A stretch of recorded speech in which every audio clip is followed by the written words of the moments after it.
Decomposition का दूसरा type होता है स्टूडेंट इलेक्ट्रोलाइसिस। डेफिनेशन बनानी हो मैंने आपको बता दिया हुआ है। If the decomposition is done with the help of electricity then we called it electrolysis. इसके लिए मैं आपको एक डायग्राम बना के दिखाता हूँ। वाटर का इलेक्ट्रोलाइसिस दिखाते हैं। जब पानी को, आपको क्या लगता है पानी में दो गैसेस हैं, हाइड्रोजन है और ऑक्सीजन है। पानी का जो फॉर्मूला होता है वो सबको पता है कि जंगल जंगल बात चली है, पानी का फॉर्मूला पता चला है H2O। ठीक है, तो H2O में दो गैसेस हैं, एक हाइड्रोजन है और एक ऑक्सीजन है। अगर हमें इसे गर्म करना है तो सर क्या थर्मल डिकम्पोजिशन काम करेगा? गर्म करने से हाइड्रोजन और ऑक्सीजन अलग हो जाएंगे? आंसर है नो। आपको पानी को इलेक्ट्रिसिटी का झटका देना पड़ेगा तगड़ा वाला, तब जाके उसमें से हाइड्रोजन अलग होगी और ऑक्सीजन अलग होगी। ठीक है, देखिए हम रिएक्शन लिखते हैं H2O। ठीक है, क्या करना है इसमें हमें, चलो थोड़ा सा नीचे लिखते हैं। H2O क्या करना है, इलेक्ट्रिसिटी पास करनी है। अच्छा एक बात बताओ सोच के, कि डिकम्पोजिशन रिएक्शन जितनी भी हैं सारी की सारी डिकम्पोजिशन रिएक्शन एंडोथर्मिक होंगी या एक्सोथर्मिक होंगी? सोचो, दिमाग लगा के जवाब दो। तो जब पानी में हम इलेक्ट्रिसिटी पास करेंगे इसमें से हाइड्रोजन गैस अलग हो जाएगी और ऑक्सीजन गैस अलग हो जाएगी। क्या रिएक्शन बैलेंस है? हाइड्रोजन 2 है, हाइड्रोजन 2 है, ऑक्सीजन 1 है, ऑक्सीजन 2 है। तो यहाँ पर 2 लगाना पड़ेगा और फिर यहाँ भी 2 लगाना पड़ेगा। सोचा क्या आपने कि डिकम्पोजिशन रिएक्शन जितने भी हैं, चाहे वो थर्मल डिकम्पोजिशन हो, इलेक्ट्रोलाइसिस हो, फोटोलाइसिस हो, कैसे होंगे, एंडो या एक्सो? तो थर्मल डिकम्पोजिशन हो, चाहे इलेक्ट्रोलाइसिस हो, चाहे फोटोलाइसिस हो, all type of decomposition reaction are endothermic. ध्यान रखिएगा क्योंकि हीट एब्जॉर्ब होती है और हम बता चुके हैं those reaction in which heat absorb are called endo. तो डिकम्पोजिशन के कोई भी एग्जाम्पल आप एंडोथर्मिक में आप लिख सकते हो। ओके, तो अब ये सर होगा कैसे? क्या हम पानी लेंगे और पानी में ऐसे वायर डाल देंगे और इलेक्ट्रिसिटी पास हो गई और हाइड्रोजन ऑक्सीजन अलग हो जाएंगी? क्या नहीं, इसके लिए हमें सेटअप बनाना पड़ता है। सेटअप क्या बनाना पड़ता है? सबसे पहले हमारे पास में एक कंटेनर होता है। ठीक है, कंटेनर में हमें क्या करना है स्टूडेंट्स, एक डायग्राम तो बढ़िया होना चाहिए एकदम टकाटक, तभी तो मजा आता है। बिना डायग्राम के बढ़िया बने अच्छा नहीं लगता है। ये हमने कॉर्क लगा दी है। क्या लगा दी है? कॉर्क। ये लगाया एनोड और ये लगाया कैथोड और इसको हमने कनेक्ट कर दिया सीधे बैटरी से ले जाके। ठीक है, क्योंकि करंट पास करना है, अब करंट हवा में से तो आएगा नहीं ना। बैटरी के जिसको हमने पॉजिटिव टर्मिनल से कनेक्ट किया है। चलो फिलहाल इसके ऊपर हमें क्या करनी है, ये जो एनोड कैथोड होते हैं ये ग्रेफाइट की रॉड होती हैं। ठीक है, किसकी रॉड होती है? ग्रेफाइट की। एक ये वाली और एक ये वाली। ये एक दो टेस्ट ट्यूब हमने इसके ऊपर इन्वर्टेड टेस्ट ट्यूब रख दी है। ठीक है, और सारा सिस्टम स्टैंड की हेल्प से ऐसे आप सेट कर दीजिए। बुक में अच्छा सा डायग्राम आपको दिया गया है। तो जिसको हमने बैटरी के पॉजिटिव से कनेक्ट किया है उसको हम बोल रहे हैं एनोड। जिस इलेक्ट्रोड को बैटरी के नेगेटिव से किया है उसको हम बोल रहे हैं कैथोड। ठीक है, अब इस सिस्टम में हमको क्या लेना है? पानी लेना है। पूरे में पानी भर लेंगे क्योंकि इलेक्ट्रोलाइसिस तो पानी का करना है। लेकिन पानी भरने के साथ साथ एक छोटी सी बात और, स्मॉल अमाउंट। ठीक है, किसका small amount? Small amount of dilute H2SO4। H2SO4 आप जानते हो ना, सल्फ्यूरिक एसिड फॉर्मूला होता है, इज एडेड। थोड़ा सा स्मॉल अमाउंट में H2SO4 या कोई भी और एसिड डाला जा सकता है। Sir when we are doing the electrolysis of water then why we are adding a small amount of H2SO4 in that water? तो आंसर है to make the solution good conductor of electricity, जिससे इस solution में electricity आराम से बहुत अच्छे से पास हो जाए।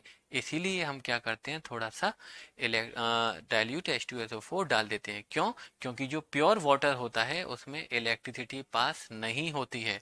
इस बात को ध्यान रखना।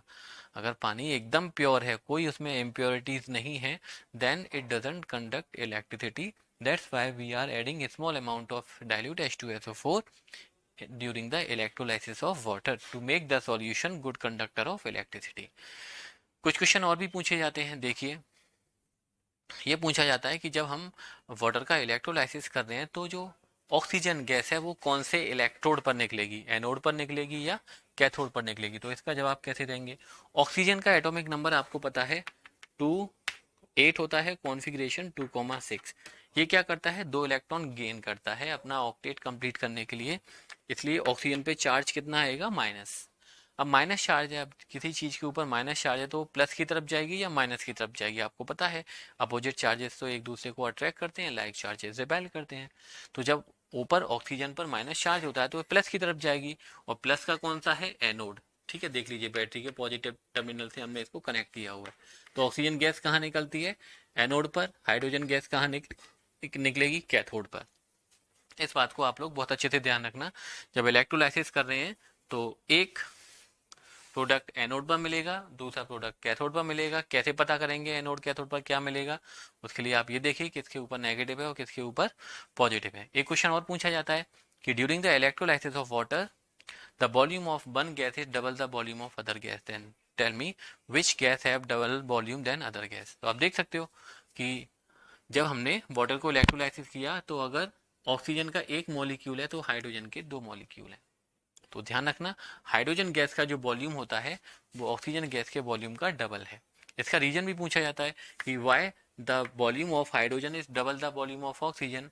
तो सिंपल सी बात बोलिएगा, because in water the ratio of hydrogen atom and oxygen atom is 2:1। यहाँ पर 2 हाइड्रोजन है, 1 ऑक्सीजन है, इसलिए जब हम इलेक्ट्रोलाइसिस करते हैं तो हाइड्रोजन का जो वॉल्यूम होता है वो ऑक्सीजन के वॉल्यूम का डबल होता है। अगर आपको ऑक्सीजन 1 लीटर मिल रही है तो हाइड्रोजन 2 लीटर मिलेगी। ऑक्सीजन 5 लीटर मिल रही है तो हाइड्रोजन 10 लीटर मिलेगी। ऑक्सीजन 100 लीटर मिल रही है तो हाइड्रोजन 200 लीटर मिलेगी। ये बात भी आप लोगों को ध्यान रखना है कि हाइड्रोजन गैस का जो वॉल्यूम होता है वो ऑक्सीजन गैस के वॉल्यूम से डबल होता है। तो ये हो गई इलेक्ट्रोलाइसिस ऑफ वाटर। काफ़ी सारी बातें हमने बताई हैं इसमें इलेक्ट्रोलाइसिस ऑफ वाटर में। सारी बातों को थोड़ा ध्यान रखने की कोशिश करिए, अपनी बुक में भी पढ़िए, नोट्स में भी पढ़ सकते हैं आप लोग। एक इलेक्ट्रोलाइसिस और बताते हैं, नमक आप जानते हो, खाने में जो हम नमक डालते हैं उसका फॉर्मूला होता है सोडियम क्लोराइड NaCl। इसको आपको मेल्ट करना पड़ेगा। क्या करना पड़ेगा, मेल्ट। मोल्टेन फॉर्म में लेके आइए और तगड़ा सा इलेक्ट्रिसिटी का झटका दे दीजिए।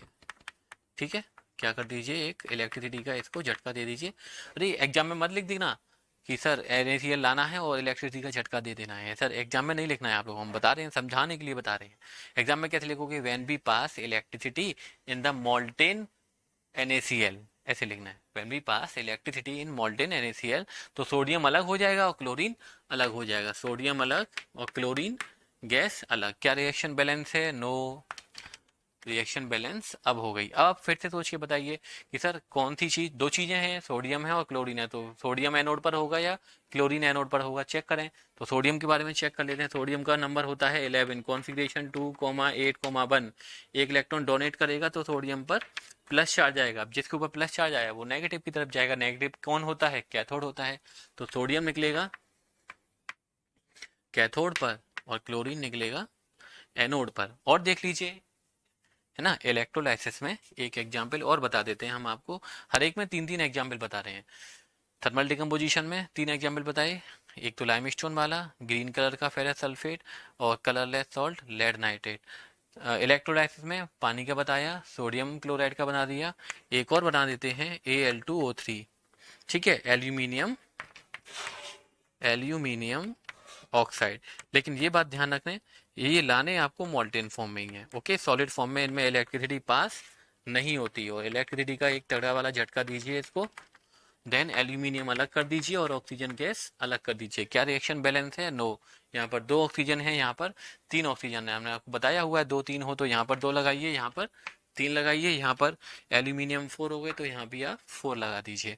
तो ये हुआ इलेक्ट्रोलाइसिस। जरा देख लेते हैं कौन सी चीज एनोड पर निकलेगी, कौन सी चीज कैथोड पर निकलेगी। तो एल्यूमिनियम 13 होता है, 2,8,3। 3 इलेक्ट्रॉन डोनेट करेगा तो एल्यूमिनियम पे 3+ चार्ज आना चाहिए, प्लस चार्ज आना चाहिए, तो ये जाएगा कैथोड पर और ऑक्सीजन जाएगी एनोड पर। यूजुअली जो गैसेस होती हैं वो एनोड पर ही निकलती हुई दिखाई देंगी आप लोगों को। तो ये हो गया इलेक्ट्रोलाइसिस। 3 एग्जाम्पल बताए हमने आप लोगों को, एक पानी का बताया, एक NaCl का बताया और एक एल्यूमिनियम ऑक्साइड का बताया।